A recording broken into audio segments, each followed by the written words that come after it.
This fifth piece is on contextualism and theological application.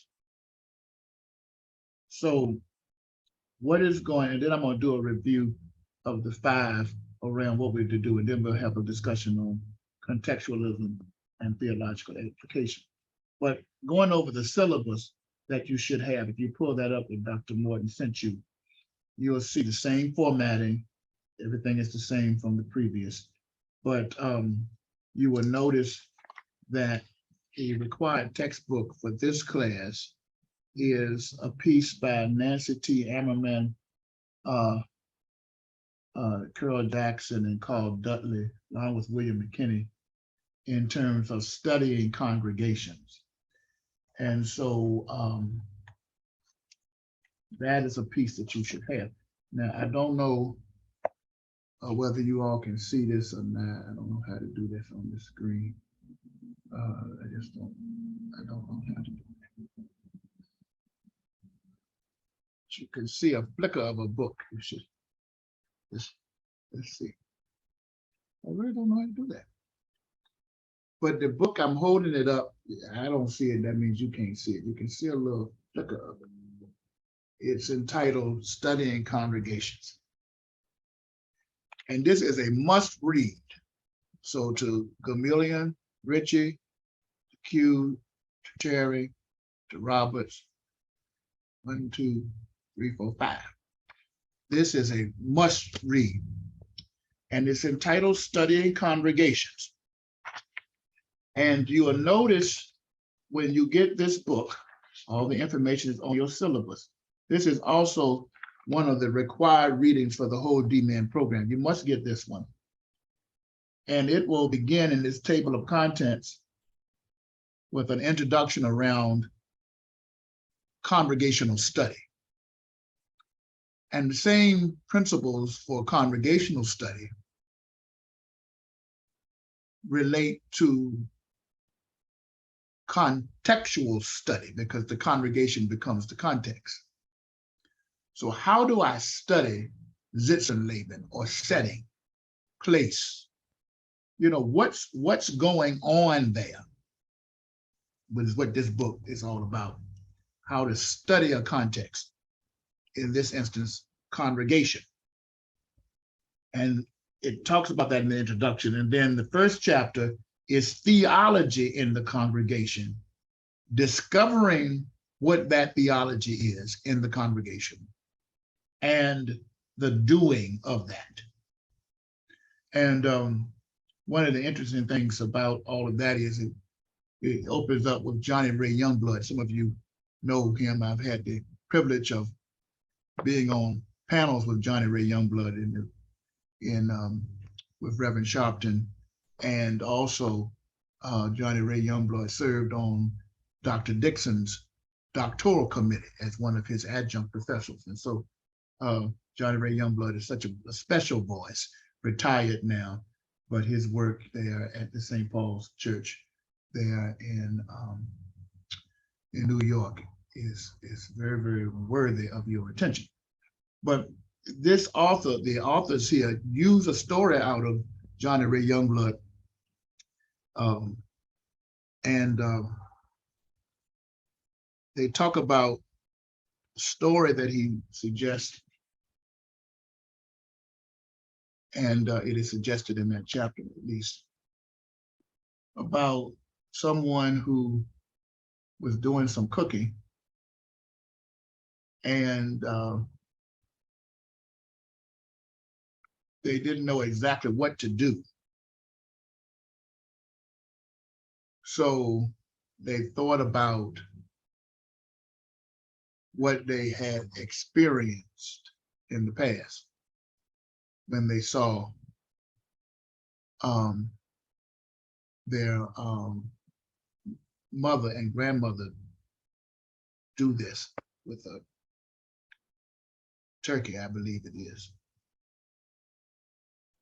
And the mother had a turkey that was, this size. And that's what she had seen her grandmother prepare the turkey in. So when it came down to her doing the cooking for this, she went and got a pan or a pot this size, bought it, and wanted to use it for the turkey that she was going to prepare. The problem is that the size of the pot fit the size of the type of turkey size that her grandmother and mother would prepare. But the turkey that she had was actually much larger than that. So the pot she had was too small. And the way that was found out as to why she had this small pot was because she said, well, that's the size that my grandmother and my mother used. So it's just a little simple story to help you to appreciate that in your context, people are doing what they're doing, right or wrong, sensical or nonsensical, based on what they've observed in the past. And unless you become the resident theologian to guide them to understand how that pans out with what the condition is now, people typically do what they have known. Socrates says it this way: knowledge and virtue are the same. In essence, moral excellence is only done as moral excellence is seen. So I do what I've seen, or I do what I know. When I know better, I will do better. But my actions will be reflective of previous observances and understandings. Your theology in your context is not necessarily the theology you have. A part of being successful in any context, large or small, whether it be the church, the mission field, the city itself, the state, the region of the country, a different country, is getting to study and understand how people think theologically and how they act on that, praxis, action, and reflection. I will also say this about Johnny Ray Youngblood, great book, Upon This Rock. How many of you read that? Yes. Open your mic and tell me if you've read Johnny Ray Youngblood's Upon This Rock.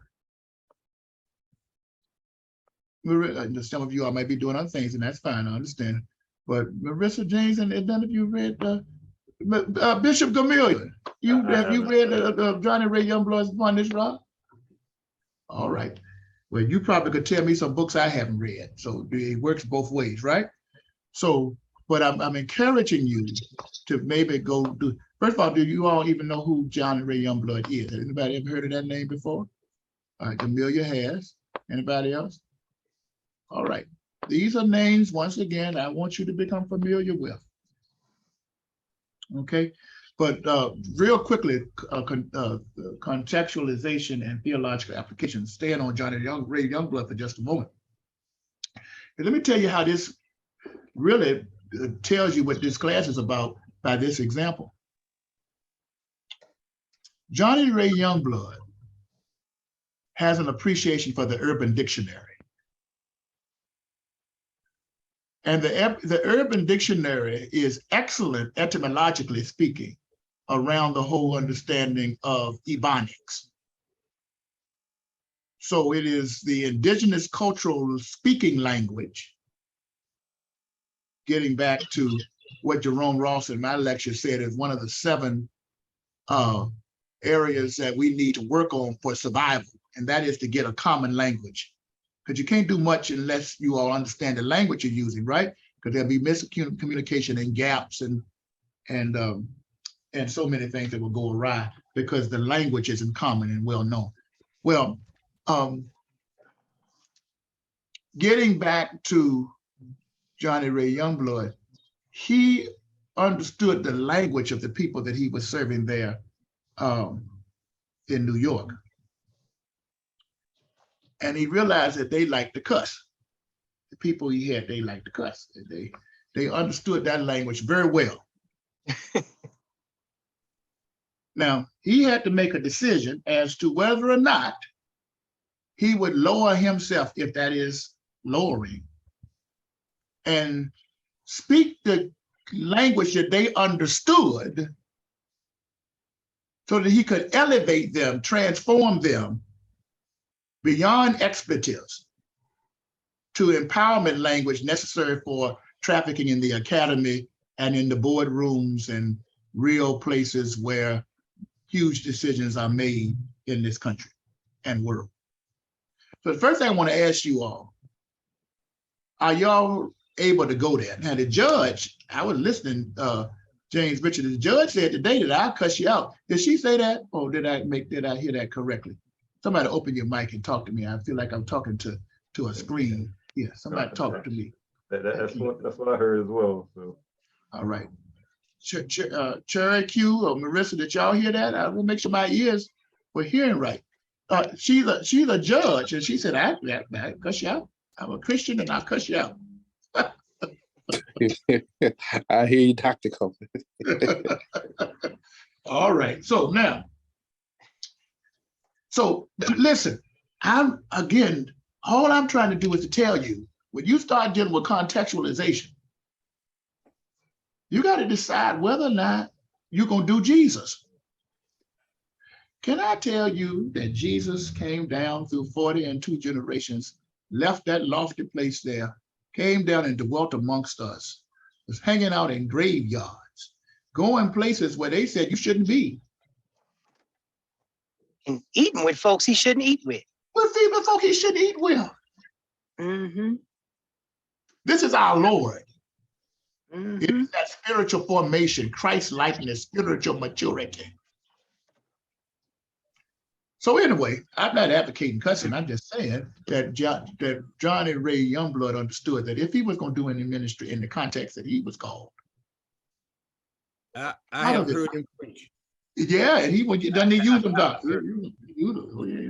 I ain't gotten there yet. I don't use it. I may talk like this in the class and things, but I ain't gotten there quite yet on that. But anyway, but if you want, so now here's the deal. He had exegeted his context so well.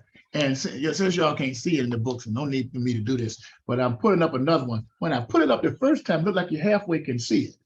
But this is a book by J.D. Otis Roberts that Camelia went and did all that research on, and it's entitled Liberation and Reconciliation of Black Theology. Yeah. J.D. Otis Roberts.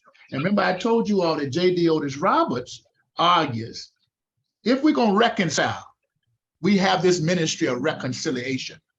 In other words, if we're going to bring chasms of people together, we got to become earthy enough. That's why I kept saying earthy about the judge earlier, to be able to handle these valley experiences. So you got to exegete not only the scripture,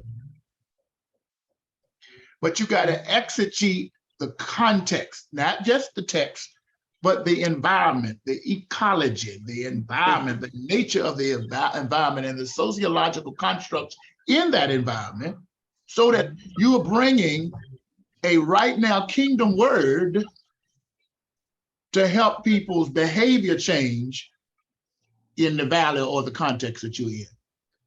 And so Johnny Ray Youngblood understood that he had to do something. So here's how it worked out practically. He understood that he had a whole lot of brothers going up and down the streets of his church. But James, they would never come into church.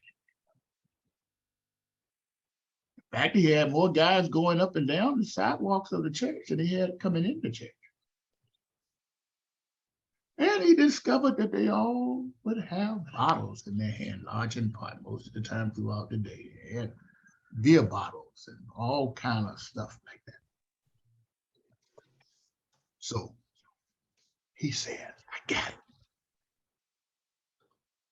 The Super Bowl is a sporting event that interests a whole bunch of people, particularly men. Somebody said it, who he is earlier. Johnny Ray Youngblood said, we's gonna have us a Super Bowl party in the church. That's what we's gonna have. And we's, brother deacons, are gonna let these men come in the church with their beer bottles. And all of this is recorded in this book, Upon This Rock. And do you know that by the time that Super Bowl was over, and the ministry that he dealt with, and the God talk that he had going on, those gentlemen left that Super Bowl party and they exchanged their beer bottles for Bibles and became some of the most faithful people in helping him prosecute his ministry across the years.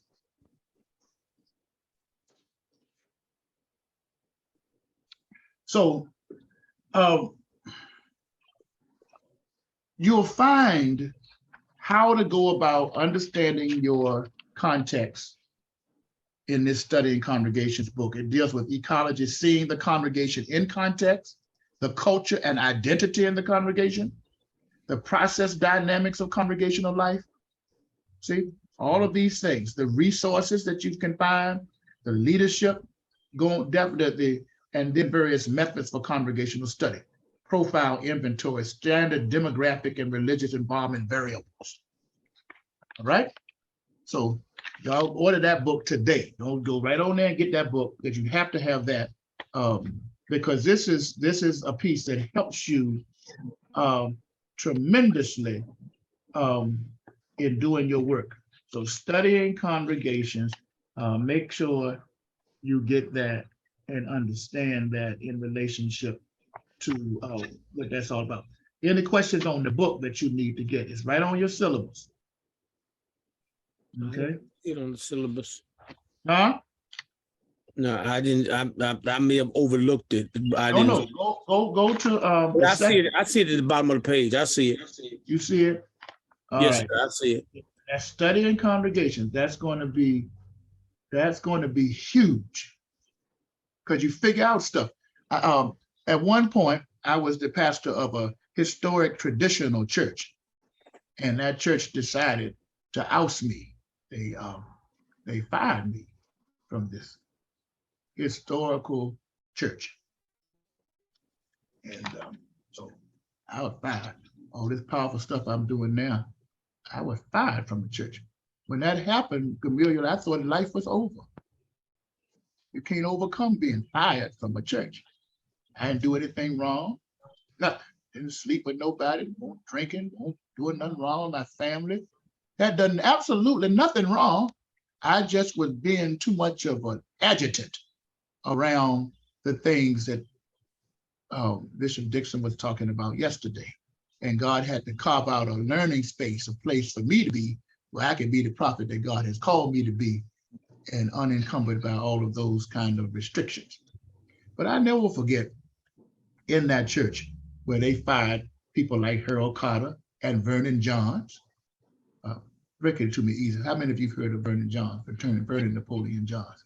Seen that great movie Beautiful. from him that James Earl Jones played of him.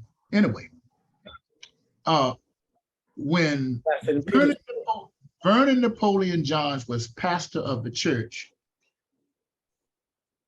the second time, they fired him the first time, figured out that he was so good that they invited him back a second time. 1920 to 26, he was the pastor, he got fired. They brought him back in 1941 and fired him again in 1943. And that's where he left. He left and made his way on to, watch this, to Montgomery, Alabama, to the Dexter Church there in Montgomery, and became the forerunner to Martin Luther King, who came to launch that Montgomery Mass Improvement Association movement with Rosa Parks that changed the world. Mm-hmm. But set the tone for King. They put Vernon Johns out of Dexter, and they said, we's gonna find us a more a calmer preacher, just as intelligent as Vernon Johns, but he won't be talking about his educated lyncher nigger in Montgomery. We don't want to hear nothing about that. We're gonna get somebody much more milder. So they found Martin King, and first Sunday that he got up there to preach as the new pastor, he didn't talk about love like he did to court the church. He got up there and talked about, we cannot have all of these injustices here in Montgomery. And then the deacons put their head down. I talked to Nesbitt. I interviewed him for my work at Duke. Nesbitt said, we put our heads down and said, oh God, here we go again. This same old stuff. You don't want to hear none of that. But I learned in Court Street that when Vernon Johns was the pastor of Court Street, a lady by the name of Lula Diggs got happy in church at that great church, Silk Stocking Church. And Lula Diggs got so happy she got up and she made all this noise. And Vernon John said, sit down, shut up. You doing all that hollering, you can't even hear what I'm saying. You don't even know what I just said. Sit down, shut up. Then she brought her baby, and the baby started crying. And Vernon John said, tell that baby to shut up. Too much noise. People can't hear what I'm saying. And it created a culture in Court Street where the people were fearful to praise God because of how Vernon handled those situations. He was really wanting them to hear what he had to say, but he may not have been thinking that it would create a climate and culture where people were afraid to praise. And that's why prior to me getting there, they were cold and indifferent in how they worshiped.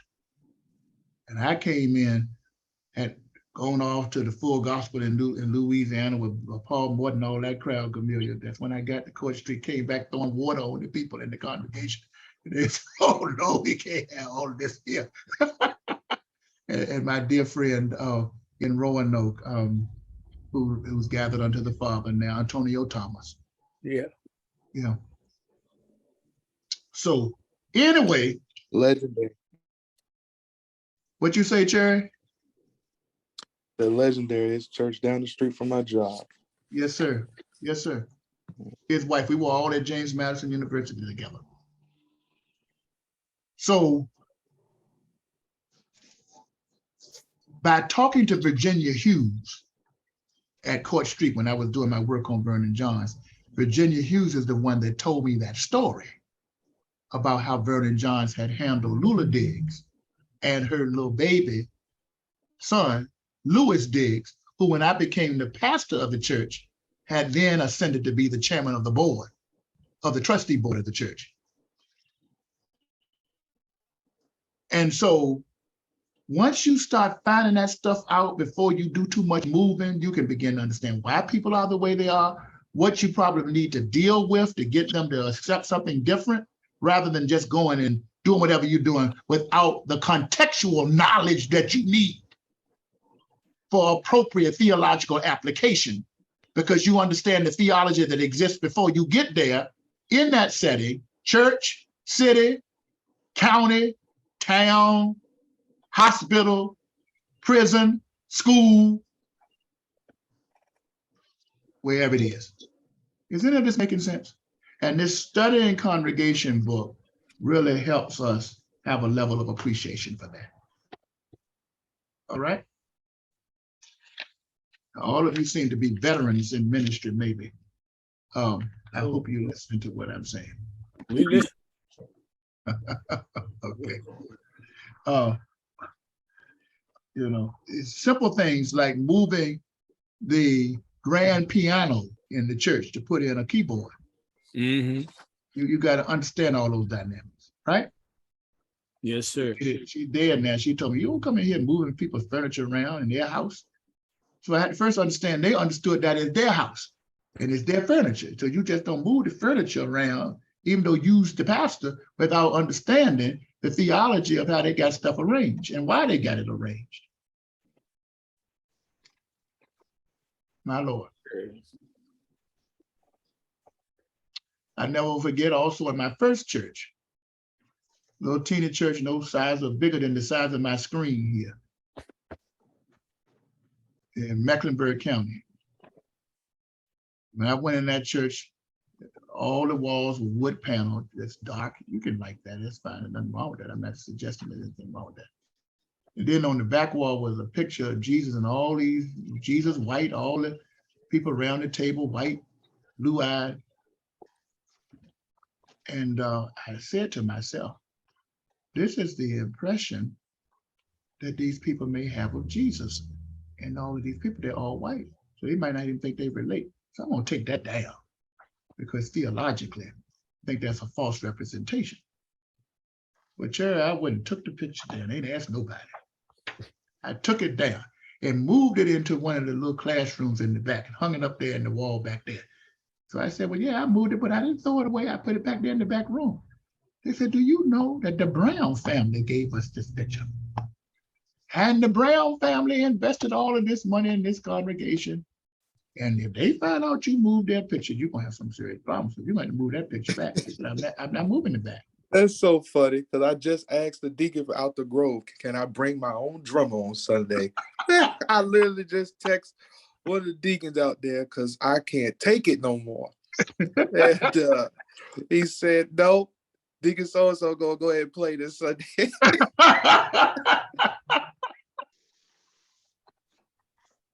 So you just gotta have to figure out. Now, by the way, you know, I did turn out all right. I upset the Brown family, some of their descendants.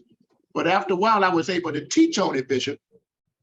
I should have done the teaching. What I learned now, I should have done the teaching first, and then let a celebration to the teaching be the removal of the picture and putting it in the appropriate place. But I was young and naive at that time. I just went and did it backwards. I moved it first, then did the teaching later. Well, And so this is what this class is about.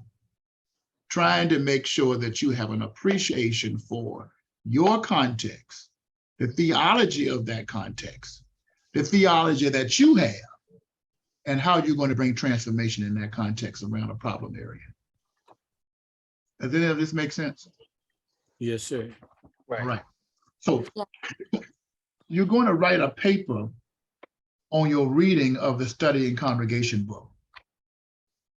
And of course, that is going to be due December the 2nd of 2022. Just make sure you make adjustments. If you didn't get a chance to do that. And we'll be talking about this a couple of more times.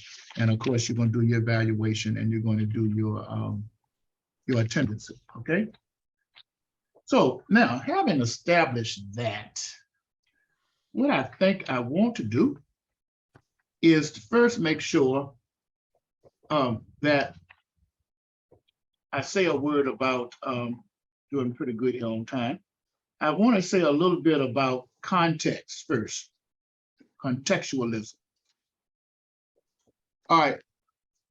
The first thing you need to establish in the D-Min program is your context. Where is the place that you are, as Wyatt Walker would say, my advisor for my D-Min program. This is where you're going to prosecute. I know that's strange language, but that's what he embraced. Prosecute. In other words, what he was trying to say that you on trial. And you got to get your P, your A, your S, your T, your O, your R, or whatever you are trying to be in that context. If it's parachurch, you're trying to earn your title. You got to earn the confidence of those who are going to be the followers, that you are, in fact, the resident theologian, that you have the words of life, and you can help guide them as they seek to implement that word of life, those crumbs, if you will, that can prolong life. James Perkins has a sermon entitled The Gospel in Prolonging Life. It's the same thing as the crumbs, keeping Lazarus alive. So what is your context? That's the first thing I want to establish. You can't go anywhere in this D-Min program without a context, a place where you prosecute, where you defend your faith as an apologetic. You know, as an apologist, you have to have reasoned arguments to defend the positions or beliefs that you have about certain things. Another one that got me in trouble at that same historic church, I had two opinions, and it was around the issue of who should do funerals and weddings in the church. Now, the individual who was my pastor who baptized me, Dr. David Collins Forbes Sr., his brother, James Alexander Forbes. Some of you may know them, a great, their brother was a great, and still is a great psychologist. Great family, they buried well. Come from Bishop James Alexander Forbes, who was a bishop and buried well, got congressmen in the family and all that. Well, one thought on funerals and weddings is, I am the resident theologian. I have the biblical mantle. So if anybody dies in this church, whether I knew them or not, I'm doing all the funerals. Ain't nobody else come in here. Don't come in here with no suggestion about no other body else gonna do no funeral in this church. I'm doing it, right? Now, the other philosophy is whoever the family wants, let them have whoever they want. Now, Dr. Forbes is not here to defend himself, but I just believed in him so beautifully about that. He said, if you do not establish up front that you are the pastor, they will run over you and you will be nothing but a pawn the entire time you're there. So you got to establish yourself early.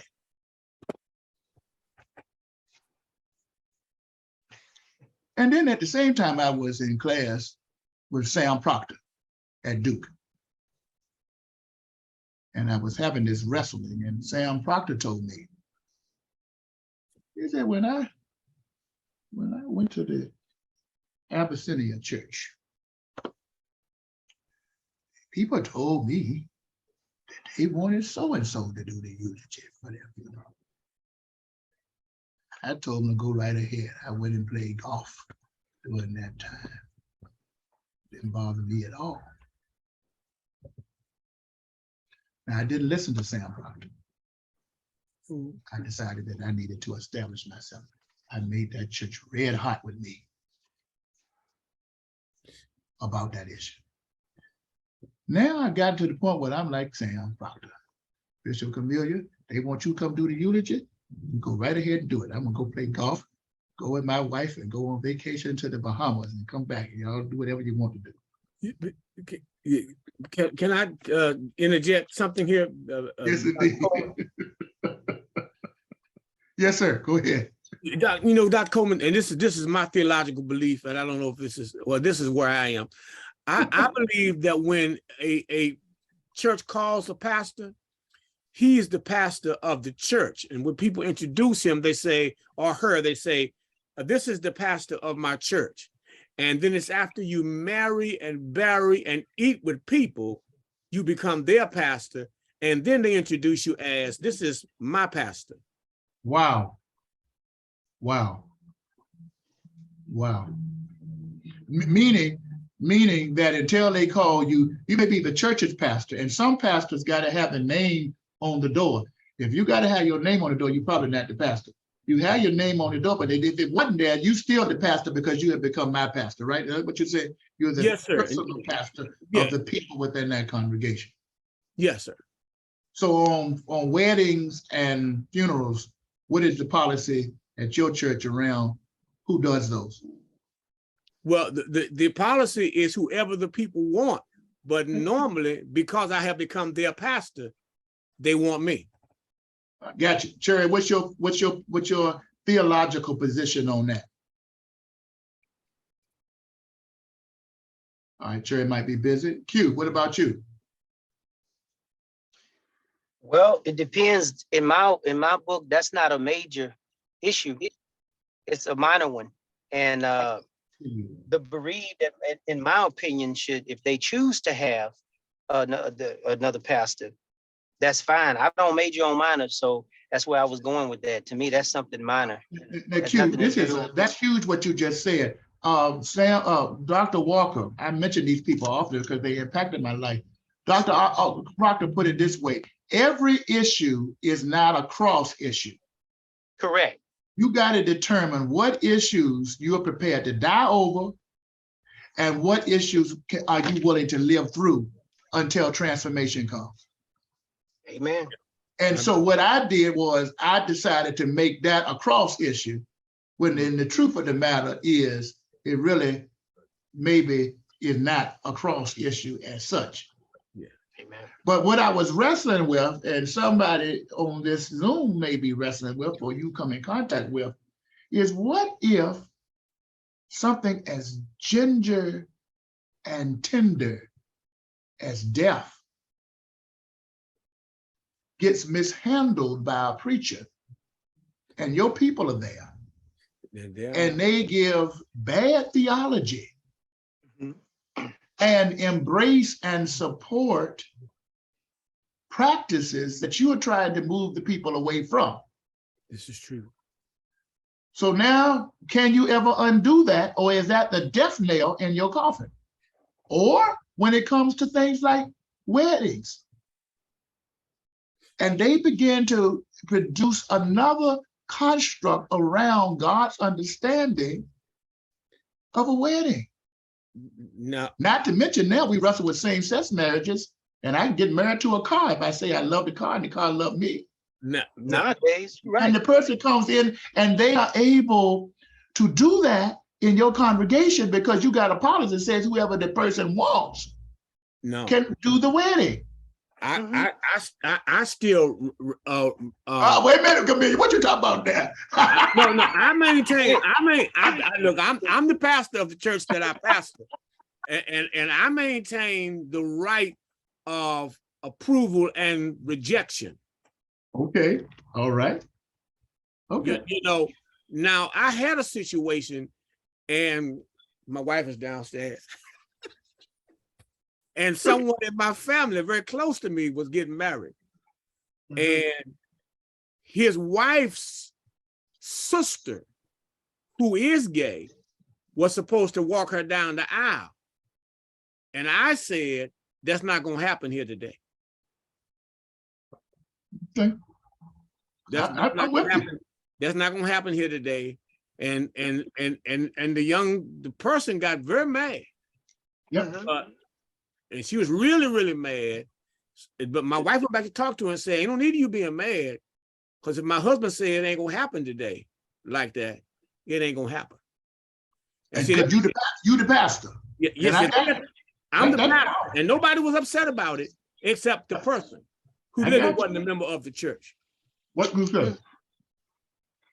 I got you. Marissa, you got anything to say on this before I keep moving on quicker? Q, anything you want to add?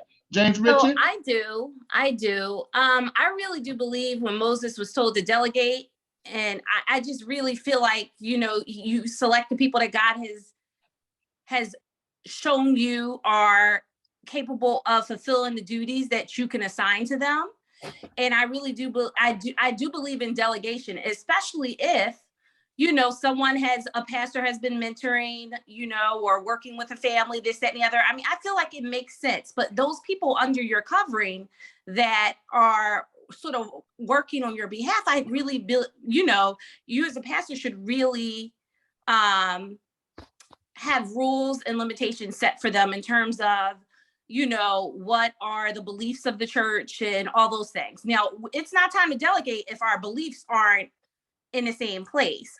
And we need to understand that if we stray from these beliefs and practices in the mission of the church, then, that's insubordination.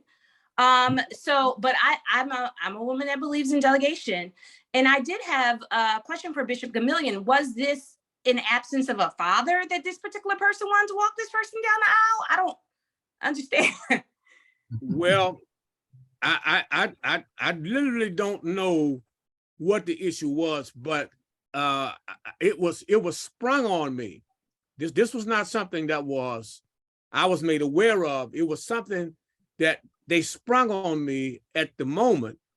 I think, believing that I wasn't going to say anything about it, but my son knew where my stance was. Wow. So the good stuff, Marissa. I love the way you all are thinking this through.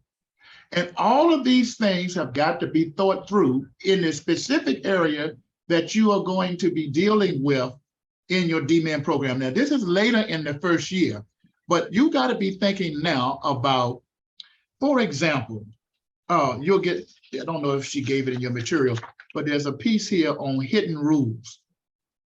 What are the hidden rules? See, there are rules that nobody talk about because they're traps. Are you smart enough to figure out what are the hidden rules that you don't see on any sign, right? They didn't tell you at the interview, but yet these are rules we go by. Yeah, the first church I had. You know, And once you mess it up, you may have found your death blow in the hidden rule. So how am I going to know what the hidden rules are in the church? That's why I come right to your church. That's why before you take a church, it may not apply to any of you or any job. Give me the records of the minutes over the last 10 years. Show me the budget flow. Give me some information that tells me about how you all derived at this. Your bylaws and covenants and all of these things and what they call standard operating procedures. I want to see all of it. Because if you don't have that information, you can't figure out the hidden rules because they still aren't in any of that. But it'll give you a clue. Cherry, you want to say?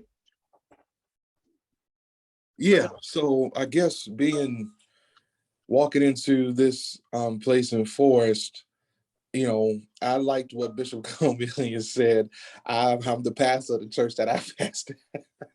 And I guess my biggest question, one of my wife's biggest withdrawals, she loves where we're going, but she's been like, you know, why don't you just start something plant in Roanoke where we at? And Wow. it's like, well, just hearing y'all's testimony and y'all's experiences with, you know, your different pastorates is just like going into an initial. I'm still young. I'm 30 years old, so you know. Young. I'm proud of you, Cherry. And you 30. You've been doing this. that's why they want you, brother. That's why they want you. That's right. And you haven't quit yet. You're doing good. Like I said, I'm in front of a work computer, got my iPad studying for Bible study tonight, got my phone in my head in class, got a school board meeting next week, so I got a lot going on. Wow. In there. But I guess my biggest question is, you know, this could be off the record, but I guess since we're on the topic, what do I come in without imploding, or do I come in with suggestions?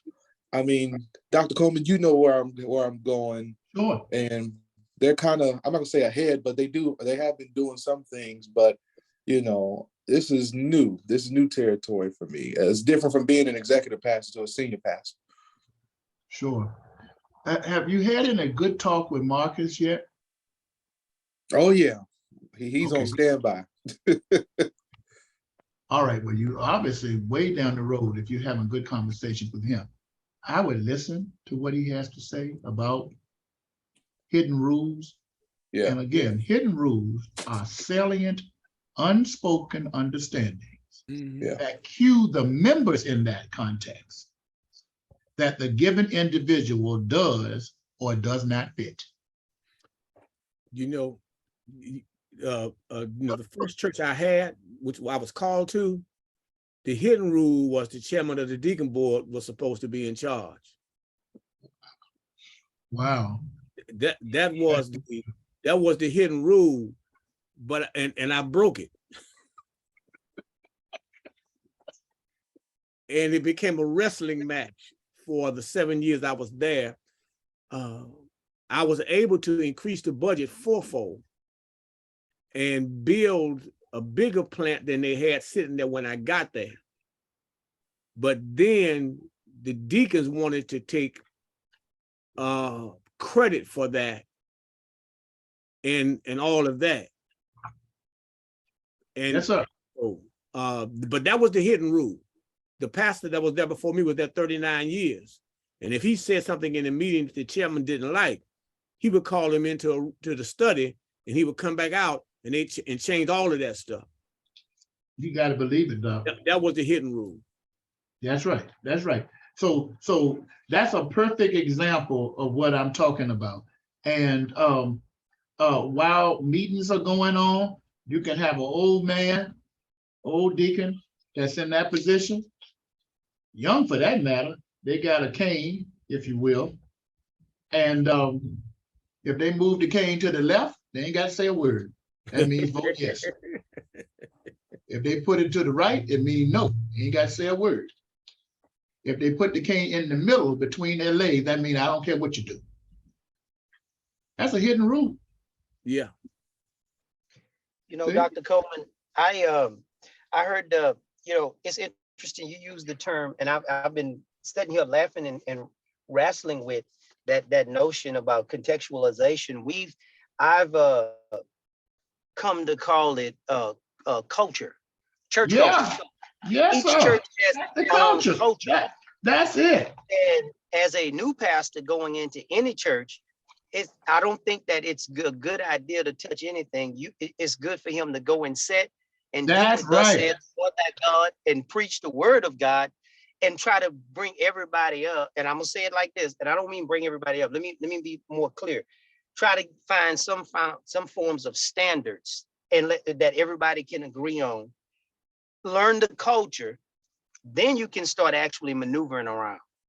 Yep. I was warned about that several times from a pastor. His name was Dr. Williams. He would often encourage me. I still talk to him, and he still says that he's had 1 billion churches from Houston to Louisiana, and before he settled where he is now here in Houston. And he's often said that he's talked about his downfalls, pitfalls, and mistakes. And one of the major ones was, he said, as a young man, he would go in and try to make changes. And he said, that's why, he said, that's why I never kept those churches for too long. Now that's what he, that was his advice to me every time. So listening to him and some of his pitfalls, I guess I would say I learned a lot from him. But anyway, I said all that to say, he kind of made me take a look back at he says, go in, he says, learn the culture first. He said, before you go touching anything, he said, because you could wind up messing something up that his example was a tree. He talks about all the time. He had a tree sawed down. Supposedly the founder of the church that planted that tree, and he got himself into a lot of trouble. He would talk about that all the time. But that's just funny that tree was apparently, you know, I guess a symbolic of the first pastor there who actually planted the church. So this is very interesting. Very good, Q. So culture is the way we do things here. It is. It speaks to the way we do things. And you want to be able to figure out how things get done. All right. So that's very important. Now, let me say this. You start with your church. So the context, I need to find this out real quick. What's going to be your context, the place where you think you want to find a problem, right? And figure out how you're going to help that problem be better. That problem is going to be your ministry focus. It's going to be the ministry that you're going to focus on, and you're going to try to treat that problem. So for me, got 159 men on the road. 20 of them are active in the church. The other 130 some, I may see them Christmas, Mother's Day, Easter, if that. So what am I going to do to increase participation? All right, so do you see that? But I was doing it at Court Street Baptist Church. That's my context. So where is the context that you believe that you're going to do your work here in the D-Men project? Bishop Camelia, where is that going to be? What's your context? My context is going to be greater than that. Because my context is the church at large. I'm listening to you. You know, my context is the church at large and the relationship and between the large and the small church. And I stop there, Camelia, because I don't have a lot of time. yes, Let me help you. So your context has got to be definable. yes. So is this going to be participating churches in the full gospel? fellowship? Yes or no? It could be, but it's even bigger than that. Well, you're gonna have to get that size down, because in a D-Min project, you cannot say the universal church, because you can't be an expert on the universal church as such. You don't have enough time to do that in a D-Min project. So what you're going to have to do, if it's not going to be the church you pastor, it can be a denomination. It can be a fellowship. Okay. In which you're going to have a specific pool of individuals. Otherwise, you can't measure your effectiveness on whatever it is you're doing, because you're talking about the universal church. And Lord have mercy, somebody told me the other day they think at a small count, there's 600,000 churches in America.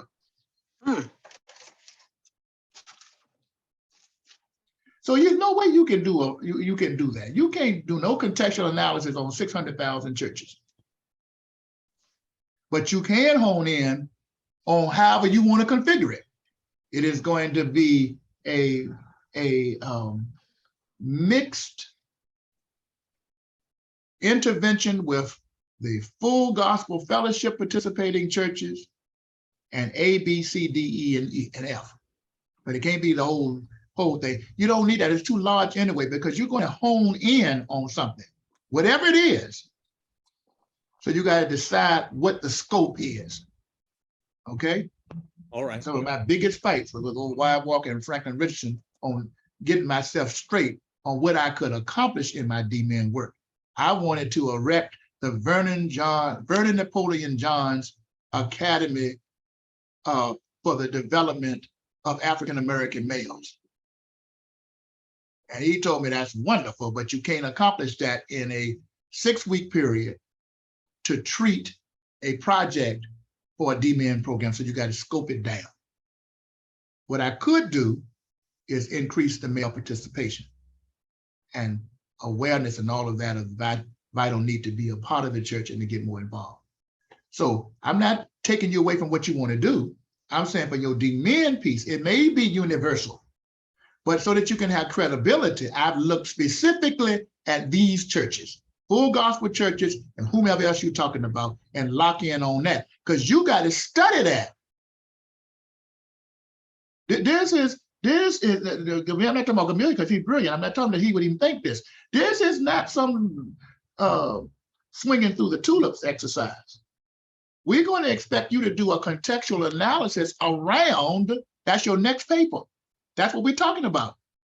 And Marissa, going back, you'll look at the next paper as the contextual analysis, and you got to break down that context. We want to know everything about that context on two fronts, inside the church or churches and the communities in which those churches are dealing with. Now, I know if you're dealing with something large at the fellowship, I know you can't tell me about every city, but you can do a little bit better job at getting at it if you identify what you're talking about rather than talking about the entire United States. Does that make sense, Amelia? Yeah. All right, so good. So we'll come back to you later on that, but you got to narrow that down, because you're going to have to do an analysis on that, pulling together everything. And I'm bringing us to close. Mr. Richard, what's your context? I can't hear you. You're on mute.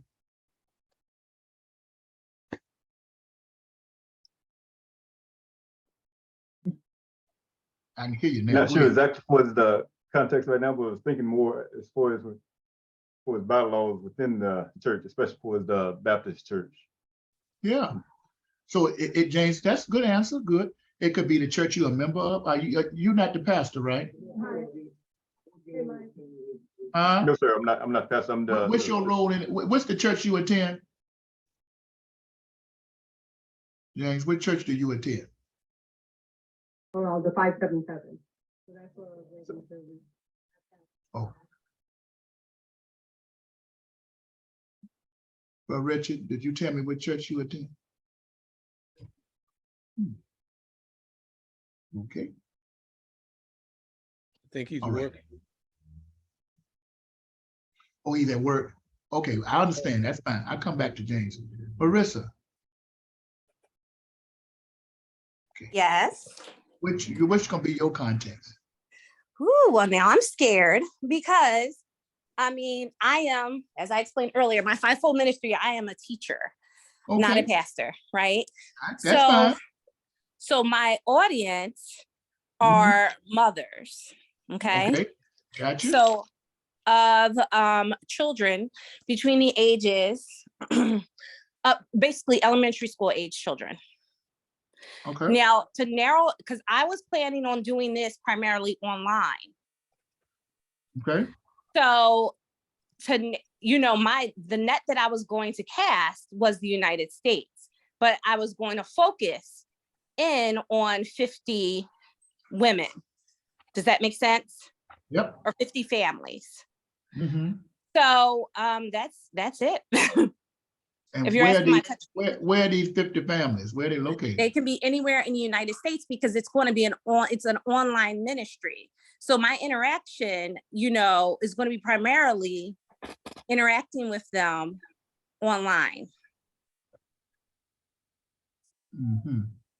And what type of families are these? So these are families of, well, I've narrowed it down to families only by the age of the children.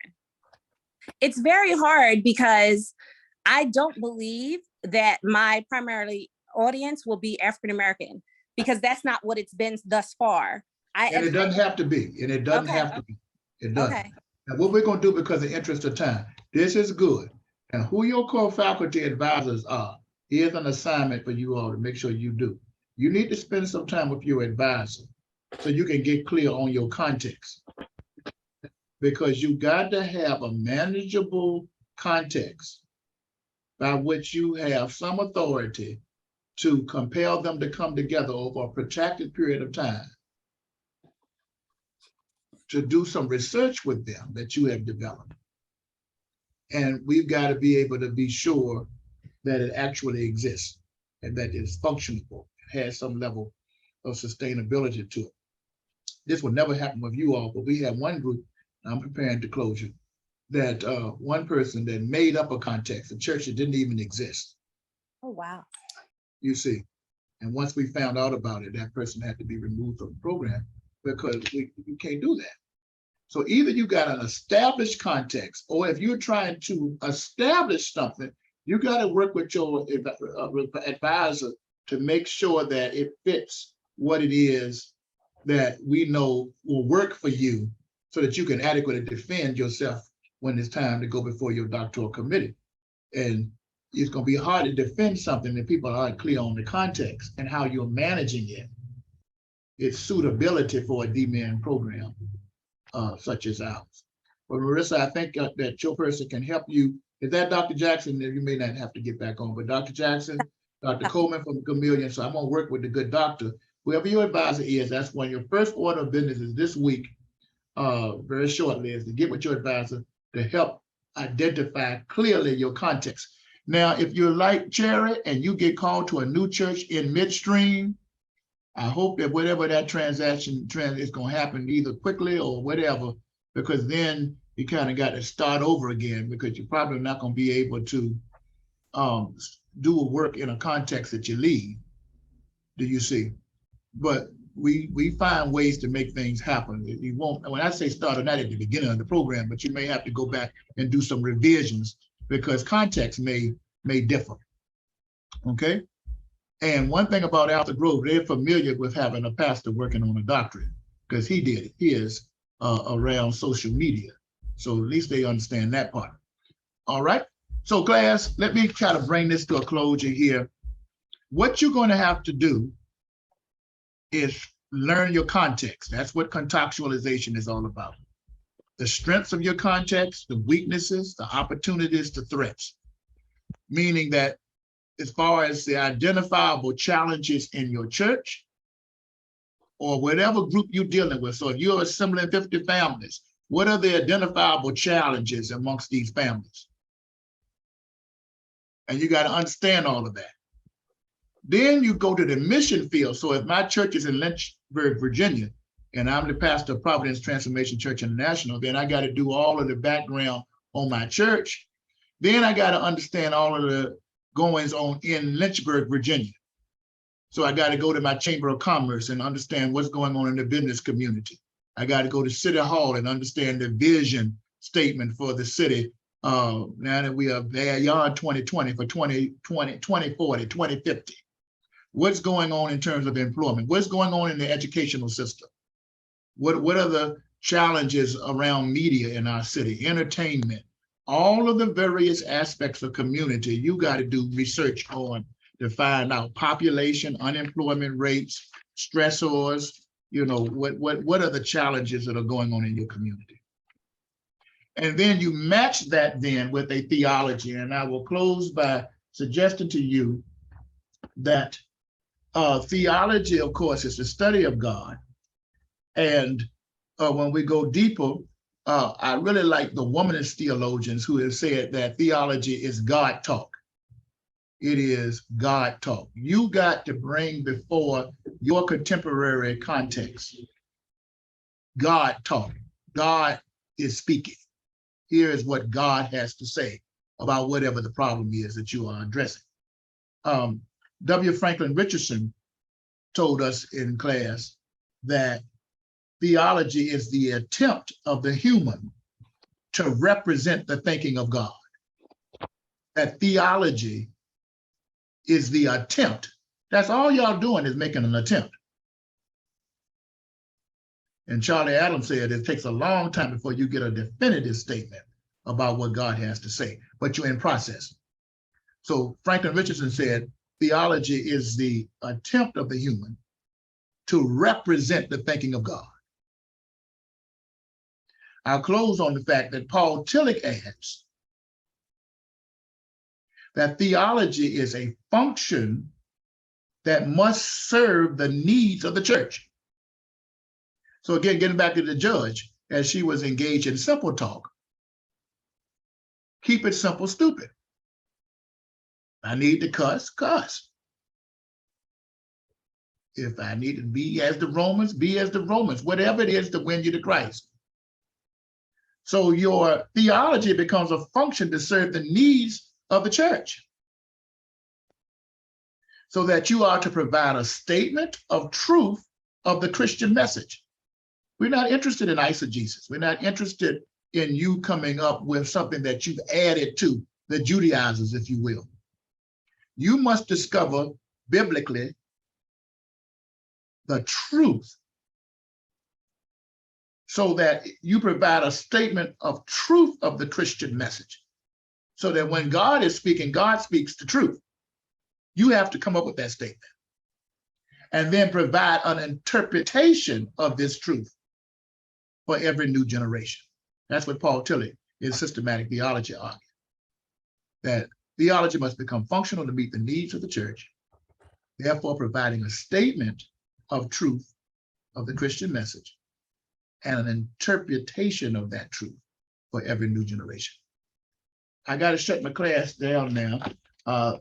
All these theology books I got on here, I didn't get anywhere near Owen Thomas's Introduction to Theology and how this works itself practically, and the problem of the fact that they like Jesus but not the church, insights from emerging generations, where many of the people want to get to Jesus, but they can't get to Jesus because your church is in the way. They like Jesus but not the church, and that's been a problem for a long time. We're shut out here. Now you've done 5 classes. Just introductory. I will give you some dates on when we will gather again next, and then again before December the 2nd. I think Dr. Barrett gave you already his dates for nuts and bolts. So you got now between now and December to get these papers done. So don't wait until the day before. 5 classes. Self-discovery and ministry, we're going to meet a couple of times before December. Spiritual formation, we'll meet a couple of times before December. And during those times, we'll talk about things relative to that. You have nuts and bolts in academic writing. You're going to meet a couple of times and talk about that. You have laying the foundation, a couple of days to talk about that. And then contextualization and theological application. I'm going to try to do all of that in a compressed kind of way where we might get together and I'll spend 20 minutes talking about one thing, move to the next, couple of times to keep us going And then you know by Friday, you're going to do an entry reflection on each of these 5 attempts in one setting. Of course, you don't know about the other 2, but we want you to go ahead and do that now. You're going to do that by Friday. You've attended the class. I know you're going to show up for the other sessions when they have been scheduled around when you all tell me through Marissa what you agreed to do. And then you'll get the paper done by December the 2nd. That's it. We have 5 papers due. Huh? We have 5 papers due. You have 5 papers due by December the 2nd. You can turn them in anytime before that or by that date. So my question is, because I came late, you were talking about the spiritual autobiography. Is that one of the 5 or is that an extra paper? No. Take a deep breath. Excellent question. When you look at the whole notion of your D-Men manual, Q, tell us what page that was. It's on 72, I think it was. It's on 73. 73. Give me, y'all go there. I got 5 minutes to make sure y'all clear on this, and then I'm out your hair. Go to your manual. Go to page 73.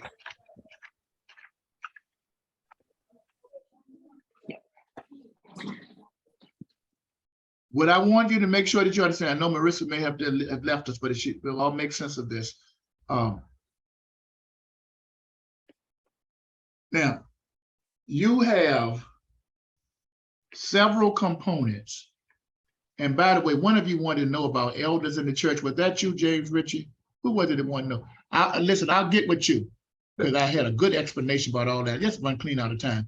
But I will get to you. That was an excellent question, and I'll talk to you about that. And whatever other questions you all may have had. But what I'm trying to tell you is you will see that there's several components to getting those 63 hours. The colloquium gives you some hours towards 63. Then completing each of these classes that take place during the colloquium gives you some credit. So you're going to get 12 credits for classes outside of the 15 days for colloquium. So you're going to do 3 colloquiums, 5 days of each. That's going to be 15 credits towards the 63. Then you're going to get 12 more credits just from these required classes. That's going to give you 12. So that's going to give you 27 credits towards the 63 that you need to get the D-Men program. Within those required classes, to get that credit, you got to do a paper for each of those classes. So you're going to get credit for those 5 classes by completing a paper along with the other 2 things by December the 2nd. Then you get the credit for that. Those are papers relative to those classes to get the classes covered. Then you're going to get credit for phase papers that you're going to do that have. The classes are just to help get you ready to do the actual phase papers that you have to do, which you get credit for those. The first one that is due by October the 31st is your spiritual autobiography. And you see the outline for it on page 73, minimum of 10 pages. Then if you go to page 74, the class we just had on contextualism and theological application, that's the class you need and the stuff you're reading, and it will help you to do a good job at describing your context, understanding the history of it, the challenges that are had in that. Then you're going to go into the mission field and you're going to look at a history of the city, the status, the population, medium income, educational dynamics, law enforcement issues, all of their challenges of the context. And that paper is a minimum of 10 pages, and it has a due date on your sheet that we gave you at the beginning. Then when you finish that, you're going to go to your signature paper, minimum of 10 pages, where you're going to take the interest of and passions of your spiritual autobiography and meet them against one of the identifiable challenges in your context. And that's going to be where you're going to synergize to determine what problem you're going to address for the rest of your time in the D-Men program. And then you're going to, that synergy paper will say in section C, here's what I believe God is calling me to address as a problem to do my D-Men work. Then after you do that, you're going to do your foundation paper. And that's going to be a minimum of 20 pages. That's going to draw out of your laying the foundation class, where you're going to learn how to find out what does the Bible have to say about my problem. What's my theology that I have to address my problem? So again, getting back to something as simple as weddings and funerals, you know, a lot of churches have huge problems over that. Well, you're going to determine if that's what you would do in your problem, your situation, or something in music, whatever it is, you would get a foundation for it in all of those areas. Then you're going to write your project proposal package. And after you've done that and get a license from your committee and treat it, then after you finish your project, implementing it, you're going to do a timeline review of results of the model. And then bam, your final phase paper is going to be that daggone dissertation where you got to have a minimum of 100 pages in the body of the document with front matter and back matter that will be several many other pages probably, but don't count towards the 100 pages. Then you can tell the rest of us to go to hell if you want, get your degree and go on and do things for God in a glorious way. How about that? All right. So those are the different papers. All right, we'll see you bright and early in the morning. God bless each of you. Thank you. All right. Bye-bye.